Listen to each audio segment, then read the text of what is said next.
शीघ्र बताओ, कौन हो तुम? कौन हो तुम? अन्यथा मैं तुम्हें शाप दे दूंगी। नहीं देवी,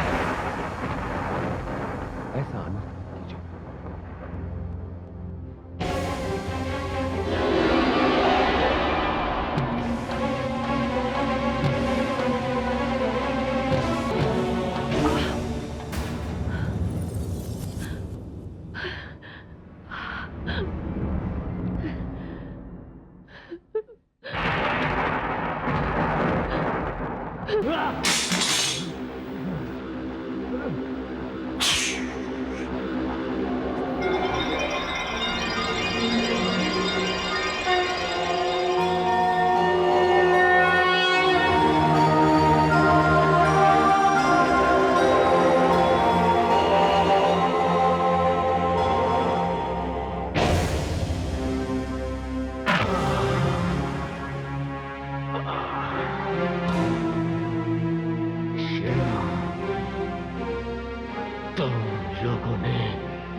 त्रिलोकीनाथ है। मैं तो आप ही को प्राप्त करना चाहती थी, किंतु तुलसी बनने के पश्चात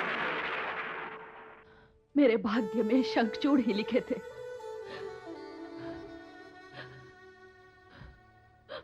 मैं प्रथम बार धरती पर नारी बनकर आई, किंतु आपने मुझे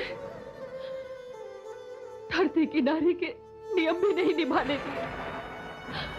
आपके स्पर्श ने मुझे मेरे पति के योग्य नहीं रहने दिया। मैं जानती हूं कि ये भूल मेरे पति की है, कि वो अहंकारी है, अभिमानी है।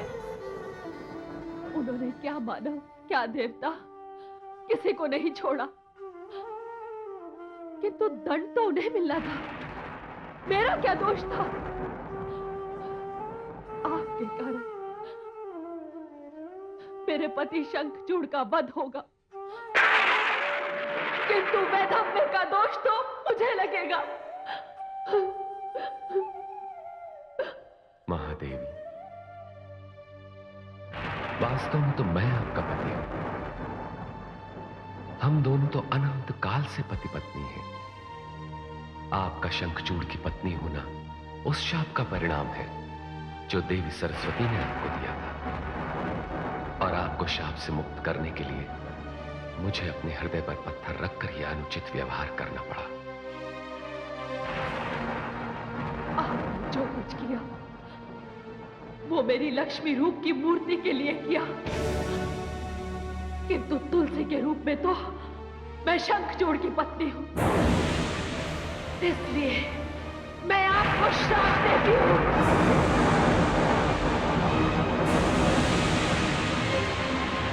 कि आप पाषाण बन जाएंगे।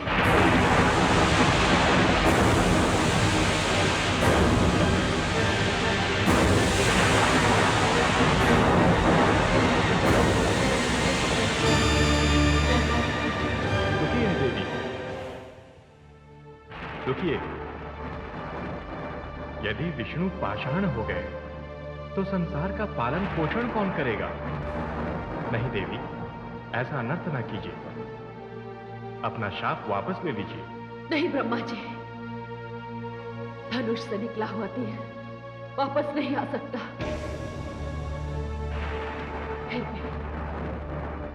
फिर भी मैं केवल इतना कर सकती हूं कि कल्याणकारी विष्णु का एक रूप पत्थर का ही होगा, और वो होगा उनका शालिग्राम रूप। संसार जिसकी पूजा करेगा।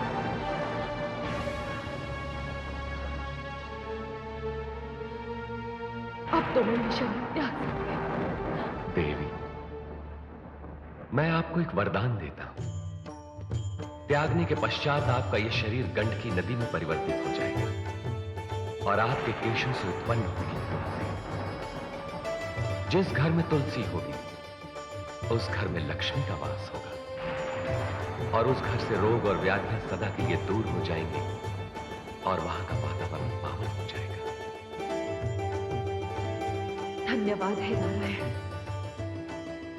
कि आपने मुझ पापिन को वर दिया।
प्रणाम है स्वामी।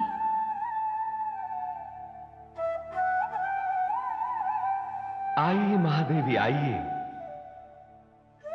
स्वागत है आपका विष्णुलोक में। आपके बिना तो विष्णुलोक बिल्कुल वैसे ही था जैसे ज्योति के बिना दीपक, फल के बिना वृक्ष, जल के बिना नदी। आपके आगमन से विष्णुलोक के सूनेपन में उत्सव का वातावरण उत्पन्न हो गया है। स्वामी, आपका हृदय बड़ा विशाल है, बड़े ही कृपालु हैं आप। किंतु मुझे क्षमा करें, मैंने तुलसी रूप में आपको पाषाण बनने का श्राप दे दिया। महादेवी, वो शाप आपने अकारण तो नहीं दिया था।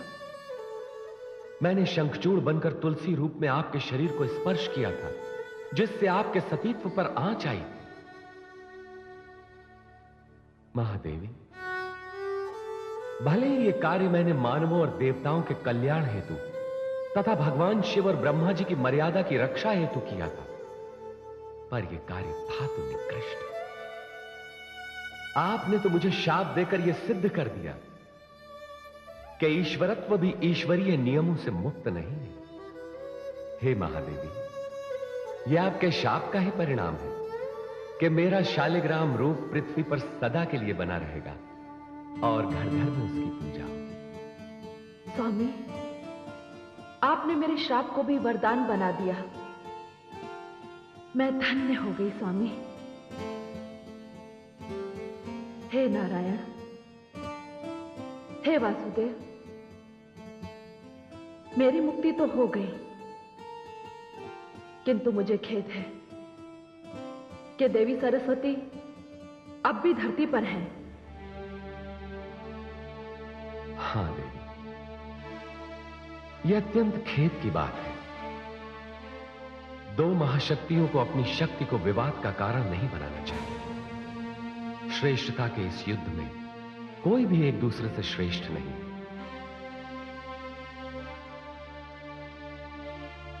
आप ऐश्वर्य की देवी हैं और देवी सरस्वती ज्ञान एवं विद्या की। महादेवी, ज्ञान बिना ऐश्वर्य के और ऐश्वर्य बिना ज्ञान के बिल्कुल वैसे ही हैं जैसे पुष्प बिना सुगंध के, नेत्र बिना ज्योति के और शरीर बिना आत्मा के। स्वामी, आपने सत्य कहा। मैं अपनी भूल स्वीकार करती हूं। यदि आपकी आज्ञा हो तो मैं ब्रह्मलोक जाऊं? हां महादेवी, आप अवश्य जाइए। देवी सरस्वती के बिना ब्रह्मा जी अकेले हो गए।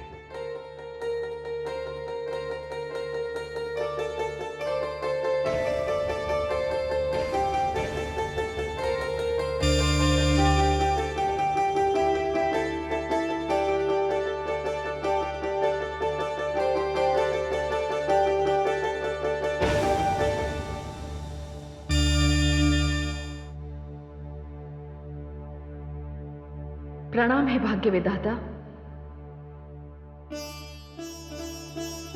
देवी लक्ष्मी, स्वागत है आपका ब्रह्मलोक में। मेरी योग्य सेवा नहीं ब्रह्मा जी, मैं तो खेद व्यक्त करने आई हूं कि मेरे कारण देवी सरस्वती को ब्रह्मलोक छोड़कर धरती पर जाना पड़ा। किंतु हे देवी लक्ष्मी, इसमें तो आपका कोई दोष नहीं। देवी सरस्वती को शाप तो देवी गंगा ने दिया था। दोष तो देवी सरस्वती का है जिन्होंने आपको शाप दिया था। ब्रह्मा जी, मैं तो उस शाप से मुक्ति पाकर वापस आ गई हूं, किंतु देवी सरस्वती तो अब भी वही है। उनकी मुक्ति कैसे होगी?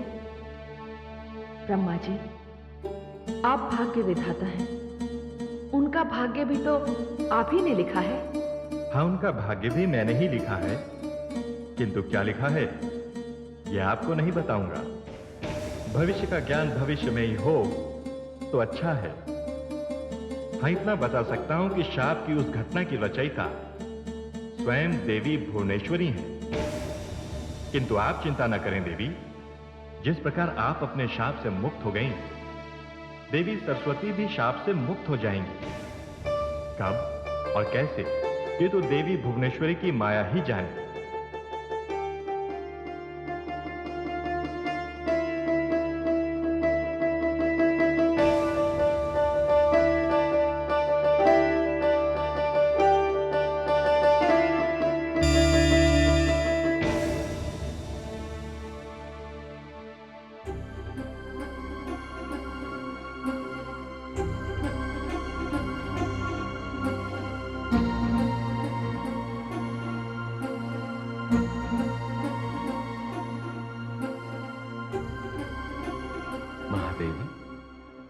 स्वामी, आप तो ब्रह्मलोक गई थी, क्या बात है? आपके मुखमंडल पर चिंता की रेखाएं। हे वासुदेव, हे नारायण, आप तो सब कुछ जानते हैं, कुछ भी तो नहीं छिपा है आपसे। यह सत्य है, किंतु मैं आपकी चिंता का कारण आपके मुख से सुनना चाहता हूं। स्वामी, मेरी चिंता का कारण है देवी सरस्वती। मैं तो उनके शाप से मुक्त हो गई, किंतु वे अभी भी धरती पर नदी रूप में बह रही हैं। और ब्रह्मा जी कहते हैं उनकी भी मुक्ति होगी, किंतु कब और कैसे वे ये नहीं बता सकते। नारायण नारायण। प्रणाम प्रभु। प्रणाम माते। माते, मैं आपको आपके विष्णुलोक पुनः पधारने पर बधाई देने आया हूं। नहीं देवर्षि, बधाई की पात्र तो मैं तब बनूंगी जब मेरी भांति देवी सरस्वती भी शाप से मुक्ति पाकर ब्रह्मलोक वापस आ जाएंगी। माते, सारी समस्याओं, सारे संकटों का निदान करने वाले तो मेरे नारायण ही हैं। माते, आपको आपके श्राप से मुक्त करने में मेरे नारायण ने बड़ी महत्वपूर्ण भूमिका निभाई है। हाँ देवर्षि, ये सत्य है। प्रभु, फिर तो आप ये भी जानते होंगे कि माता सरस्वती को इस शाप से कैसे मुक्ति मिल सकती है। कदाचित आपकी बात सत्य है देवर्षि, किंतु मैं इस विषय में हस्तक्षेप नहीं कर सकता। हां, आप ये कार्य कर सकते हैं देवर्षि। मैं प्रभु? हां देवर्षि, आप पुत्र होने के नाते अपनी माता की मुक्ति के लिए कोई उपाय सोच सकते हैं, और यह आपके लिए बड़ी साधारण सी बात है। किस सोच में पड़ गए? जाइए और अपना पुत्र धर्म निभाइए। आपकी आज्ञा मुझे स्वीकार है प्रभु, मैं अवश्य जाऊंगा, किंतु ब्रह्मलोक नहीं, धरती पर, और पता करूंगा कि मेरी माता किस अवस्था में है।